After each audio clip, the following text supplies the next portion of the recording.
the mouth and putting the soil in the earth, breaking through the rocks, growing wild and tall till the buds begin to pop. So pack me in a bowl or roll me in a spliff, or you're breaking me down. You can Hey, this is Ryan Heron and Amanda Breeze, and we're here to talk about all the fun stuff about one of our favorite plants, cannabis. Stick with us for updates on the industry, the most dank herb, and the explorations of flavor, aroma, and effects. So, we're just kind of going to dive into that today, talk terps, talk terpenes, and see what's good. Yeah. How are you doing today? I'm doing pretty good. I took a little minute and I smoked some tropical infusion from High Noon. So I'm like, okay, all right, it's tripping up my words. I'm gonna blame the weed on that one. We'll see. So yeah, no, that's got me in a good mood, and I'm just kind of I've got the sun in the sky today in Portland, Oregon here. So that's always something to be thankful for. Tropical sounds delicious. Was it Yes, tasty? How was it it? was. It was. It's a Tropicana cookies crossed with some Purple Planet, I think. I could be wrong. But yeah, it was really tasty. It had all those kind of Tropicana terpene vibes with some bonus flavors. Ooh, I've been seeing like a lot of tropical flavors like going around, and people seem to be really pumping this like tropical terpene profile. Is that like getting hyped on your end too? Because I've been seeing like a lot of that here. Yeah. Oh, totally. Well, I mean, hey, end of summer vibes. Yeah. Oh, tell us where you're at, by the way. So someone just tuned I in. am in Toronto. It is also a sunny day-ish here, it's the August is coming to a close, and so the city is actually gone completely buck. I swear every person across the entire city is outside doing something right now. There's this weekend was crazy. There's everywhere there could be something was happening, so it's definitely like end of summer vibes in the city, which I guess does check out, in terms of flavor that people would be trying to hang on to it. I mean, you live in a place that fall is very wet and not very summery, and I live in a place that fall is very wet and not very summery, so I guess we have to just like hold on to it while we can. Hey, I mean, I'm a crazy scent guy, way into all the smells. And so I will throw on suntan lotion like in February just to get a little bit of that summer vibe. So yeah, hey, I'm really enjoying the tropical infusion. I'm trying to think if there's anything else I've had. I had some coconuts from it was in hash form from Happy Cabbage here a Oh, little while ago, and I was really hoping that that was going to just smell like suntan lotion, and it was instead like kind of like a guava tropical-ish vibe. Recommended, but a little bit of a letdown when the name didn't really match the name on the tin. yeah, that's very specific. Coconut to not have Yeah, flavor. right. That's why there are some nice melon leaning herbs out there, but anything that's like watermelon Skittles, I'm like, I already know you're overselling me. That's true. Yeah, let's see. This week I tried a new infused bevy. There's been Mm, some weird, well, not weird. There's been a lot of shortages of different products across Canada. OCS, which runs, it's like the government on OCS is the Ontario Cannabis Store. They are the government-run organization that provides all the cannabis here, and they had like some sort of computer hack. So like a really? bunch of stores were down, like stuff wasn't being able to be sold. Companies couldn't ship out any of their products here. So there was just like suddenly like this crazy shortage of products. So when I popped into Superette last week, they had very limited selection, unfortunately, and Wow. including the bevies.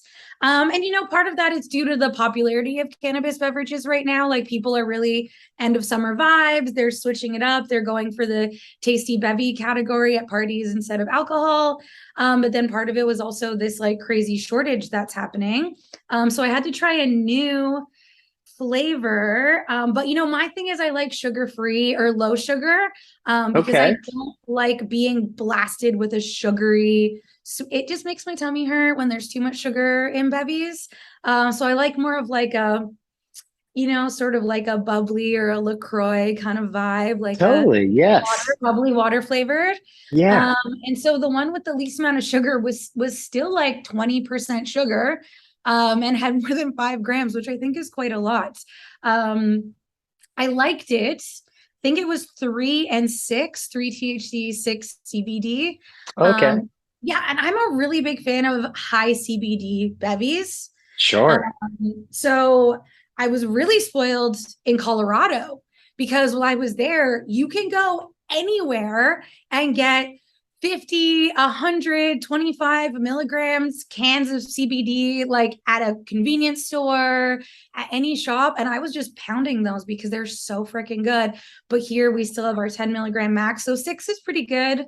But I look forward to the day when we have widely available tasty CBD bevies around.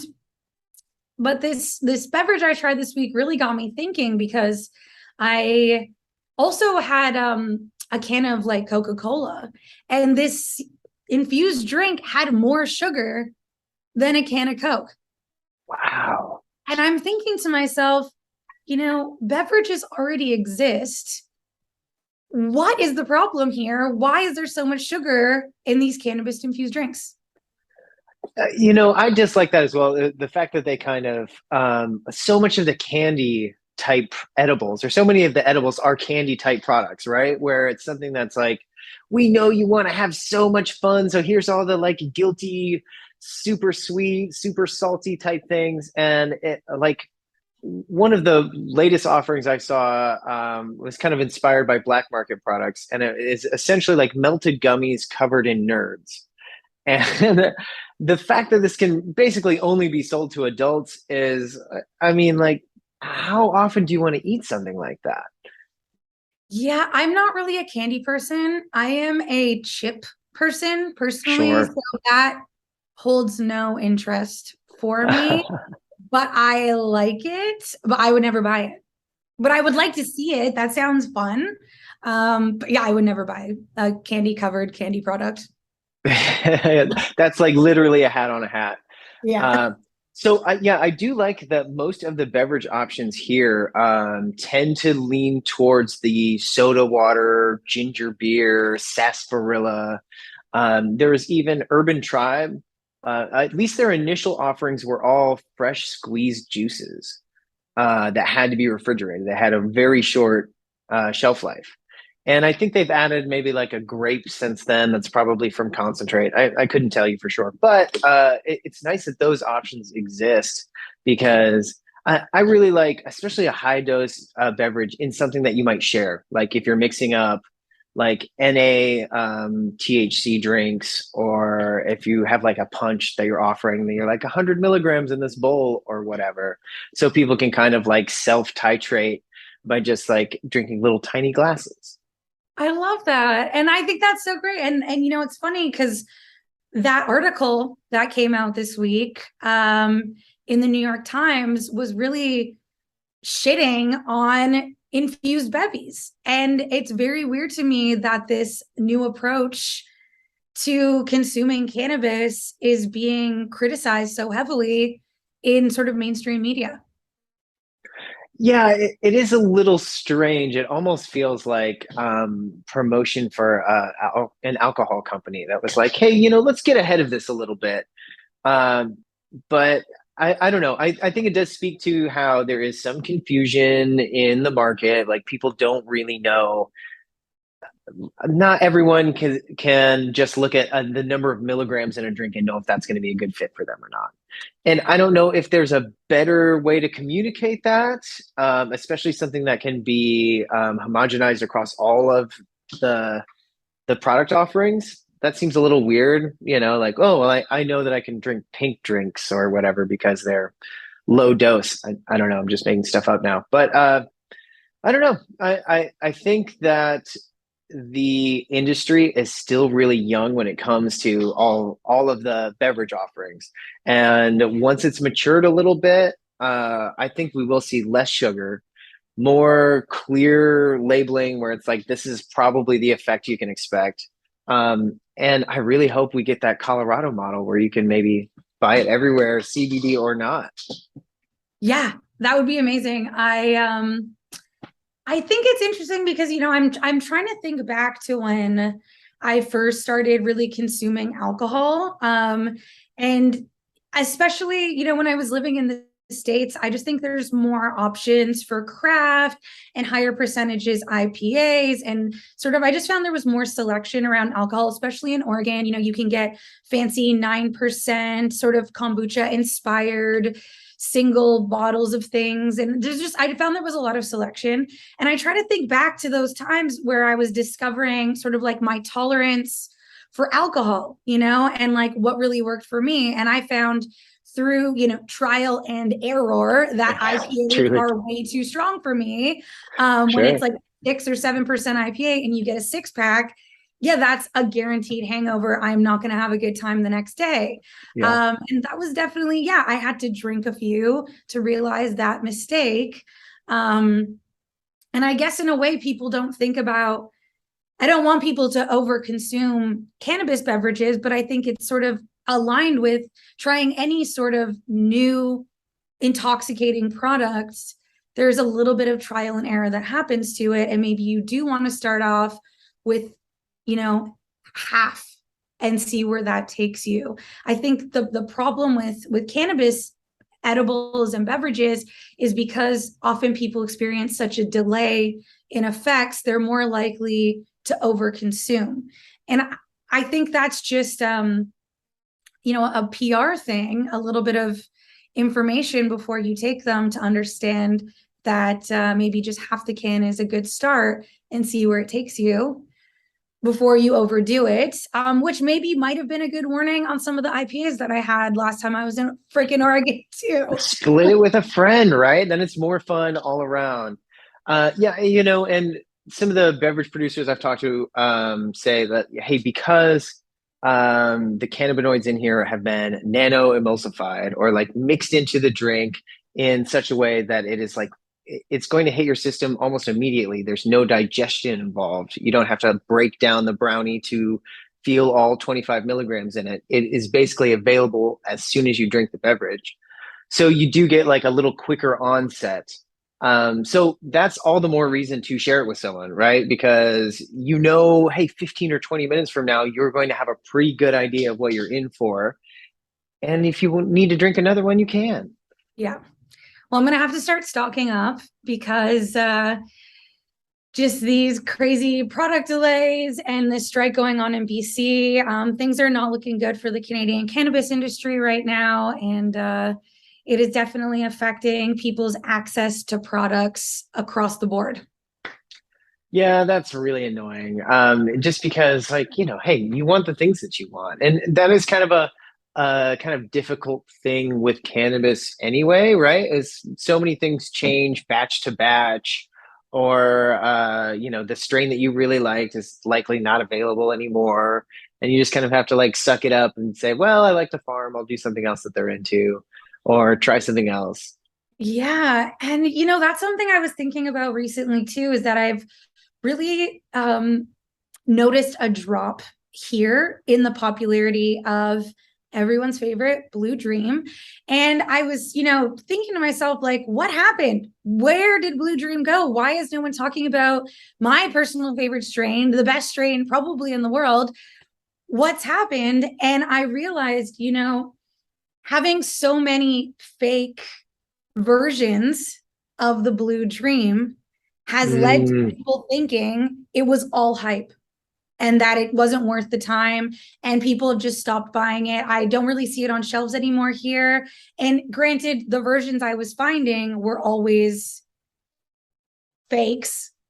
Nothing close to the original California, Oregon, Blue Dream, the OG stuff. So fair enough, those needed to get out of the market, but unfortunately it sort of ruined the Blue Dream fantasy for anyone who never got to try the good. That is way too bad, right? I do feel like it's unfair how much hype controls the market and what's available to us, right? And it's like previously cannabis was chosen by people who had a lot of history with cannabis, and expertise where they have like grown out hundreds of plants and know what looks really good and know what like the real primo shit is. And they can kind of like gravitate towards that with that being like the biggest market factor, that everyone will trust me because I know my shit. But now it's more like intake managers, at least here in Oregon, who have to hear from customers who are really like the least clued in of all about what is actually the good shit, and might be getting their information from Instagram or from whatever, right? And the things that people are most excited about on there is typically something that is in like a pretty bag and has like a nice story behind it and a cool name, whether that really matches the profile or not. So, it kind of goes back and forth because, hey, the growers ultimately decide what gets popped. But then I think like when you go in, the blue dream is maybe replaced with like ice cream cake, even though it's not nearly as like flavorful or pronounced of an effect. And I just spoke with Chem History this morning, a prominent lab here in Oregon, and they were kind of lamenting that, like, yeah, a lot of their customers have to say, like, look, when other people are putting up test results that are always above 30%, and they're winning because they're making it onto more shelves, like I have to at least consider that if it's less of an accurate representation of the flower and more just like for marketing. Oh, that's really hard to hear. Yeah, right. And so these are what I would call consumer driven decisions, because they're the ones that are pushing for it. Oh, 46%. Hell yeah, I'll put money out for that. When people like us are like, well, that's impossible. And what does it smell like? It's like old socks in a good way or a bad way, right? Yeah. That's really unfortunate. I guess that's one of the perks. I work a lot with a breeder, and it's just a very small sort of medical grow. We focus on different breeding techniques, and we don't actually test the strains. We kind of go old school where when we're harvesting, we go through what it smells like fresh, how the buds look straight off the plant. We go through, the aroma right as soon as it's being harvested. And then after a few weeks, we go back and we're, bucking it down and we're taking a second look at it. And then, of course, we cure it. And then we reassess the cannabis again. And that's how we sort of decide which strains we want to cross, which strains we want to grow again next year. And it's completely just sensory profiles, visually, aromatically, and then, of course, smoking it, testing it out. How did it turn out? What is it all? How did it all do overall throughout the growing season? And that's how we decide what to grow next year. And we want to pick our hardiest plants. And we hand pollinate, which means that also mid-season, so about now and over the next couple of weeks, we're collecting pollen off of our best looking male plants, which is stress central. Having the males on the farm, I do not like it, but it's happening. And so we're collecting the pollen very responsibly. And then as the female plants are growing, we decide which ones look really good, which ones do we remember from last year being total fire, and we're going to go ahead and seed specific branches, and then we're going to go ahead and grow those ones next year. And I think that's really like the funnest way of breeding. Although, yeah, I am kind of curious at times, what's the potency, but I smoke it, so I know it's potent. I know it's good. I don't need to know the THC to know that this thing is getting me twisted. So it's kind of nice to just sort of go about it more organically, in a more relaxed and sensory approach to breeding these new strains. So Yes, man, the industry is weird. it really is, right? And I mean, these things are commodity products in a lot of ways. And that's what we're consuming. And I still enjoy a lot of them. I think I play for both sides because I really respect the old man on the hill and think that like he is growing the fire, and that is like what I like to consume. But I went into a an electric lettuce last night, which is a Sarah-owned chain of dispensaries with a like 70s groovy vibe where everything is like plywood and they've got like a shag carpet and but I went there at like 9:30 p.m. and I just was like, I'm here for some edibles so I can like sleep super easily tonight. And while I'm here, let me try this Northern Lights. It wasn't even Northern Lights because then I would be like, yes, cool, I know what that is. But it was like it just had some name that I was like, sure, I guess.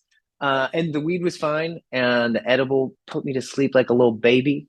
And so I'm like, okay, this is great too, I like that because if I call the old man on the hill at 9 p.m. because I ran out of weed, he's gonna say like, my phone is off. Why are you bugging me? You can meet me like behind the Burger King on Thursday. And I don't want to do that anymore either. So like I said, I really believe that there's like joyful situations in all of these contexts.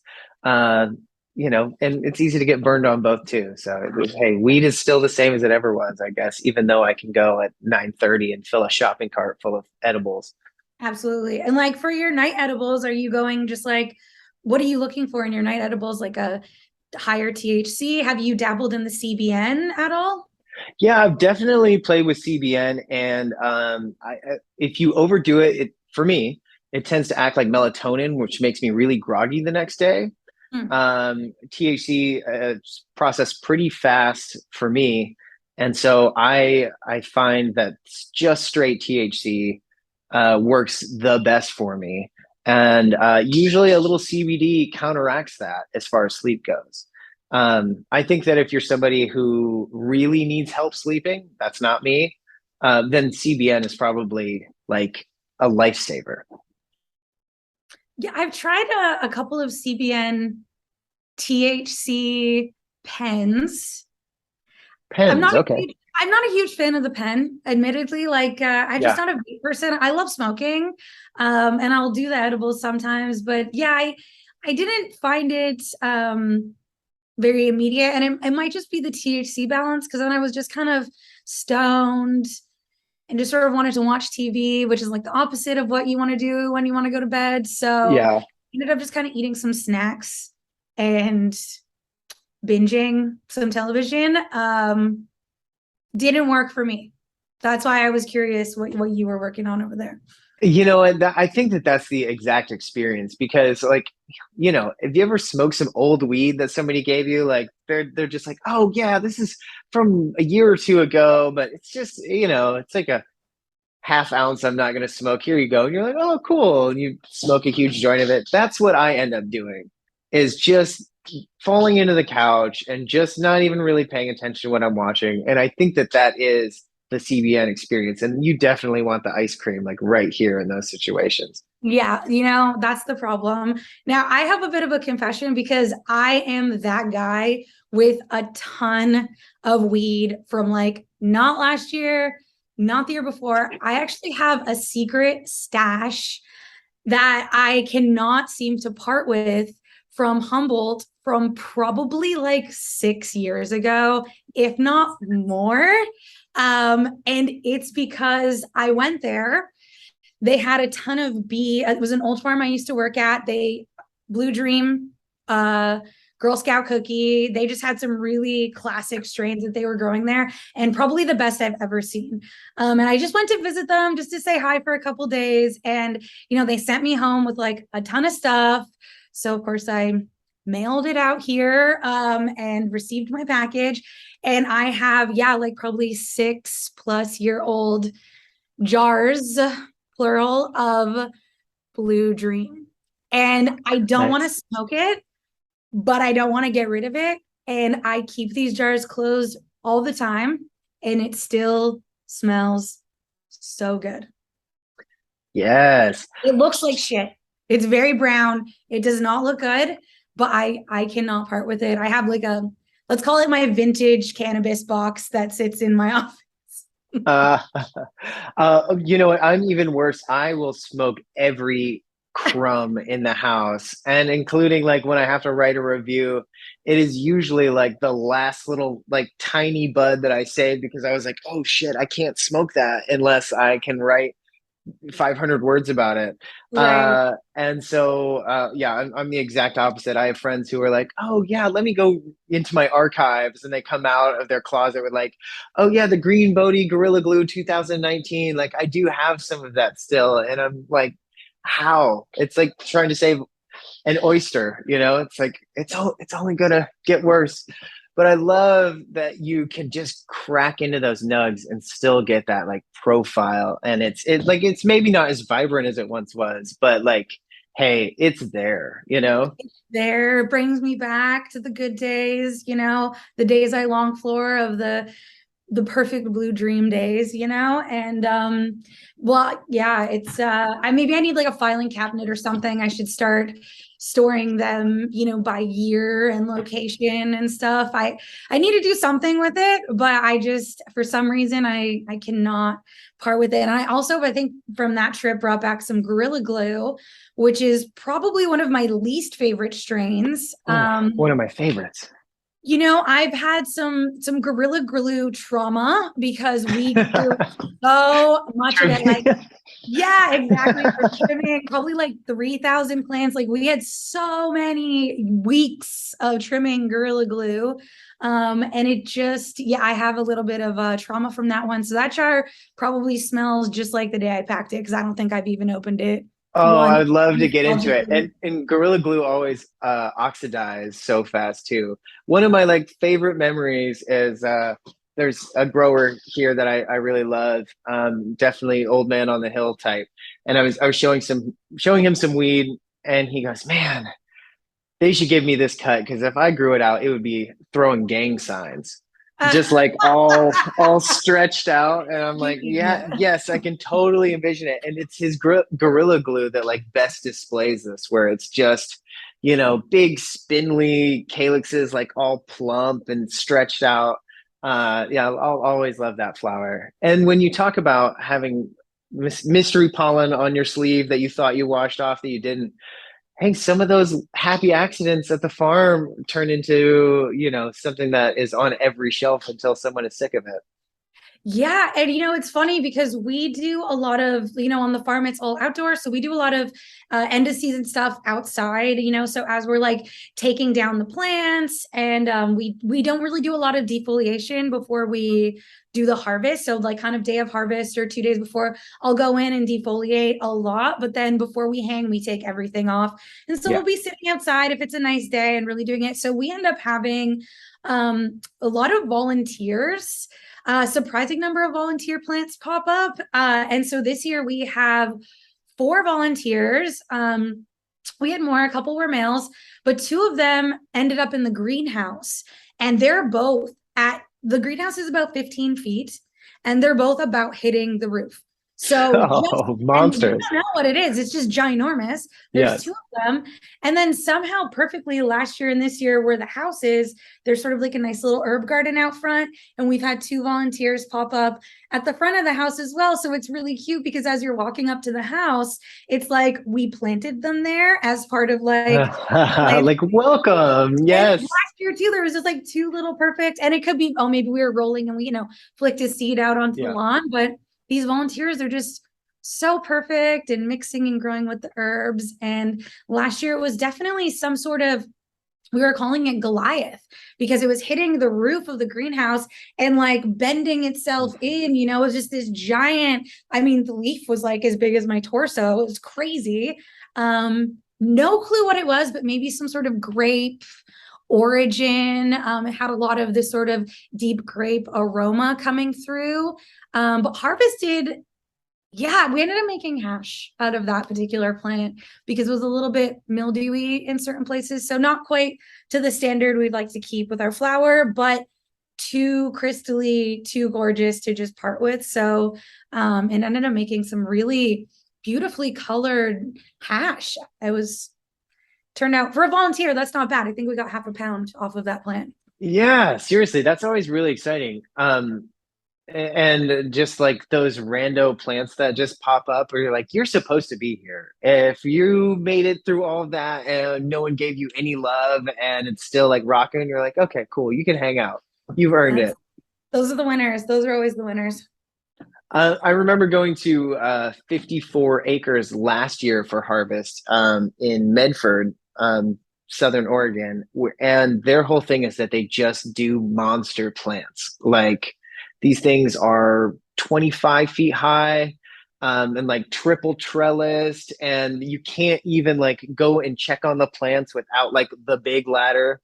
And their whole thing is that they say that you got to have super deep holes, or you have to have really the roots have to have a lot of access if you want the plants to get that big. um and on top of that, like harvest is a real pain in the ass, where people are like, we have three guys holding the ladder because the ground is like kind of spongy over here, and somebody up there just like lopping off pieces. But it's really awesome to see not only all of these like 25-foot plants, but the fact that all of these plants could get to be 25 feet, right? Like they have 40 different cultivars in their separate fields. And it's like, if you treat this plant right, like it will get monstrous. Absolutely. And, nutrients, organic nutrients play a big role in that as well. We do a lot of foliar feeding, which is when you mix the nutrients and spray it directly on the leaves. And they just pop, right? They love that. They want that.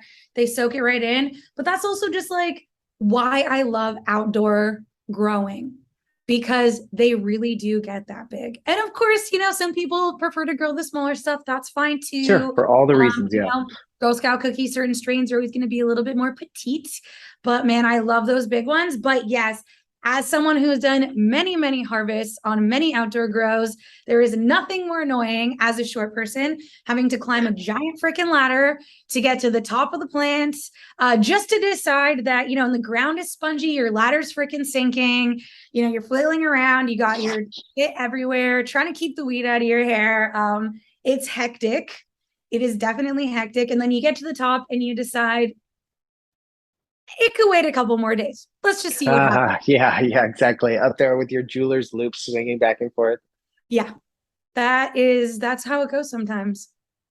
Man, I believe it. Well, hey, I want to take a quick break, get a refill, and then we can come back and get into the next thing we're going to talk about. Sounds good.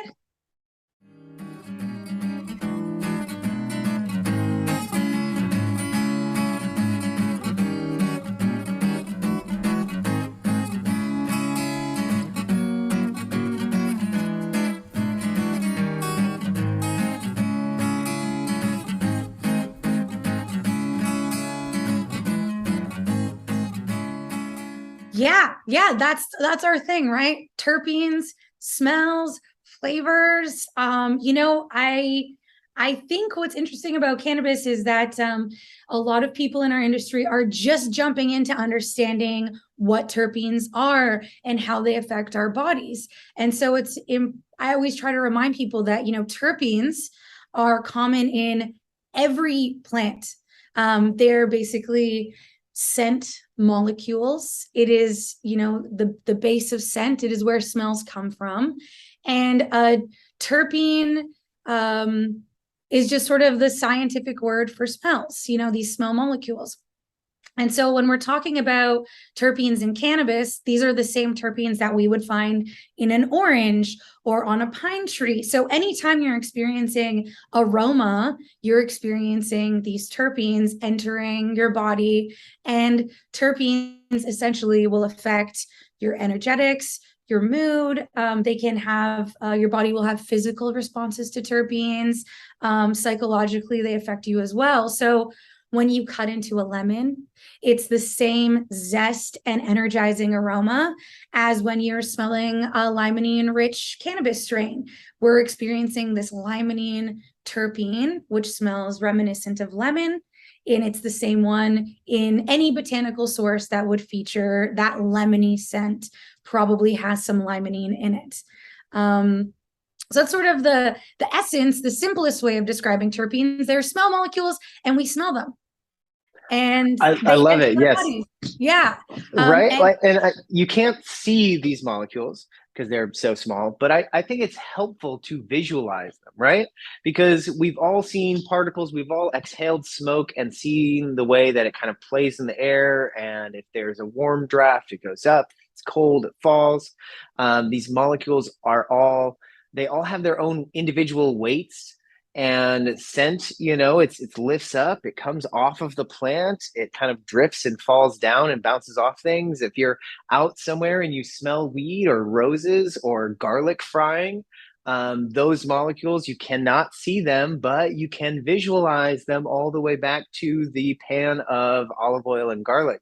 And for me, at least, I feel like that helps me kind of direct my nose in the right places and picture the scent as like a living thing that isn't just a bass note that exists, but is alive and jumping around and communicating and falling apart and separating into different molecules. Uh, I it's kind of love fun. that. I love that because I've never thought about it, but I actually do that as well. And I really do imagine them as these bubbles, these orbs that are existing, especially when you start to think about how terpenes affect our bodies, because just by smelling them, just a sniff of a smell, it actually terpenes begin to enter your bloodstream quite quickly. And that's what has the effect on your system. So within 5 minutes of smelling something, it will affect you. It will affect all kinds of systems of your body, especially when we're talking about isolated terpenes or essential oils. When we're talking about terpenes in their very concentrated forms, that's when we start to notice these effects happening almost immediately. And a good thing to think about is terpenes in essential oils or terpenes as isolates or in concentrated blends that you can get from, dispensaries or online or whatever. These concentrated forms of terpenes, really, you notice the effects more immediately. Absolutely. And I have some isolates here that I'm kind of digging into. I went and raided my terp pantry here like 1 minute before we started recording, grabbed like the first four that were close to me. But I have some fun isolates. So an isolate is the molecule. Most of these are compounds found in cannabis that have been isolated from everything else, right? So this eucalyptol here that I have from True Terpenes, it's rather old at this point, but it still smells incredibly like just the best eucalyptus, the strongest eucalyptus smell. And that's because it is quite pure, and it's just that one molecule that has been separated from everything else as a solution that I can open up and smell. Really quite pungent, and I can feel my airways kind of opening up, and eucalyptol gives me like an energizing kind of focus, and that's really apparent when I have it just here in a little 2 milliliter bottle. I can just huff anytime I feel like it. Yeah, that's kind of the point of things that smell. You want to smell them. I always think it's really interesting, science, that some terpenes are liquids and some terpenes are solids. So your eucalyptol is a liquid, but the menthol, which is mint, is actually crystalline and quite solid in its most natural form, which kind of really blows my mind that they take different forms because all these molecules are so different. Yeah, and there is like a ginormous range of these, and when you get into like rare terpenes or terpenes that are found less often than others, or in much less concentrations than others, you start to see how a flower can have 400 or 1600 aroma compounds, and why it's so difficult to kind of cheat these when cannabis was just being analyzed for the market, and we were testing for maybe 14 terpenes, and then terpene companies were trying to recreate these profiles with 5 or 6 terpenes.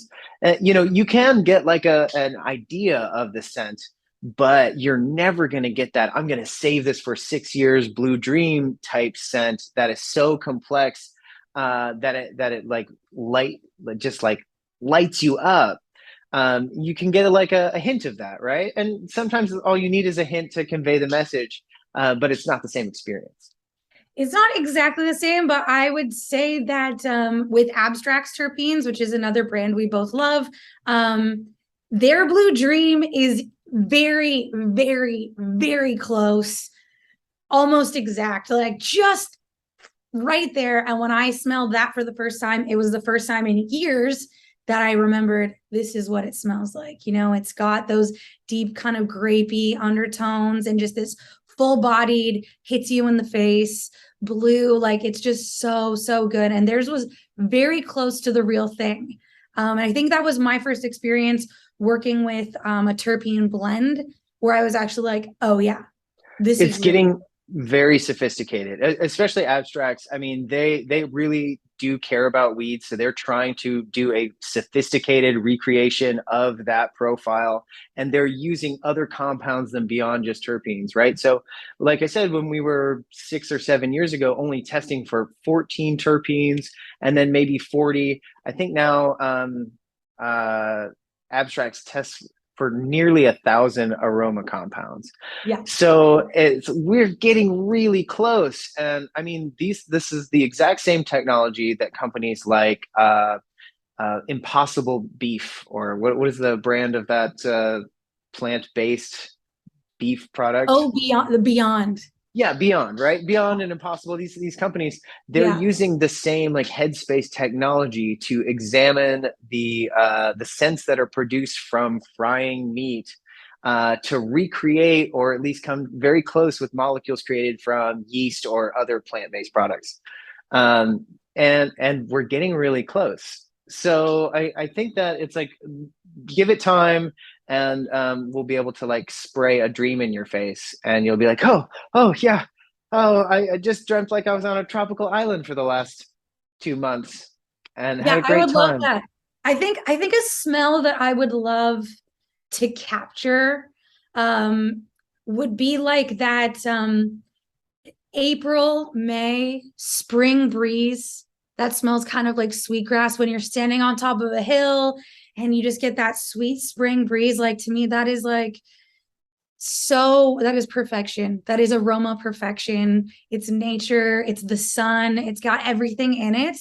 And that would be my first choice of if I had the capabilities to suck a smell, that would be the first one I go for. We are going to set you up for this to happen, because, and it has to be specifically your hill, because it's like a Demeter. They make a dirt smell, right? And there's like a disclaimer in their scent profile that says like, this is the dirt we grew up with, and it smells like our grandma's backyard and digging for worms. Like if you grew up in Tennessee and there's more clay, or somewhere else where the dirt didn't smell like this, like we're sorry that this doesn't smell like your dirt. I love it. uh yeah, which is pretty fun. I mean, it kind of goes back to hopefully not the lost episode where you're talking about making the rainwater. Oh, is that? Yeah, that's true. I'm like trying to remember when we talked about that. But yes, I did a semi-successful hydrosol that did smell like rainwater and was able to capture that rainwater smell by accidentally ruining a rose hydrosol in boiling rocks instead. So Hey, Rose Garden on a rainy day, I think is a wonderful name for a scent that you might use in something. yeah, we'll have to dig that one up sometime for sure. But yeah, we're cutting it close to time here. Yeah, I think that we gave kind of like a nice intro into terpenes and what they are, and how people can kind of like scratch below the surface to get into these profiles. And if you're in one of these regulated markets where they're starting to put terpene percentages and test results on your products, ask about those. Ask for those. That's like a much better indicator of what you're going to get over THC percentage.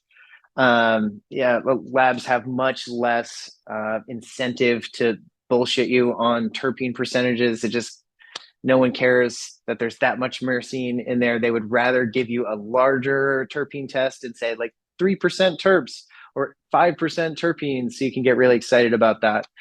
So it is a pretty good indicator of quality, especially when you find like your top 4 or 5 terps that you like to look for in a profile.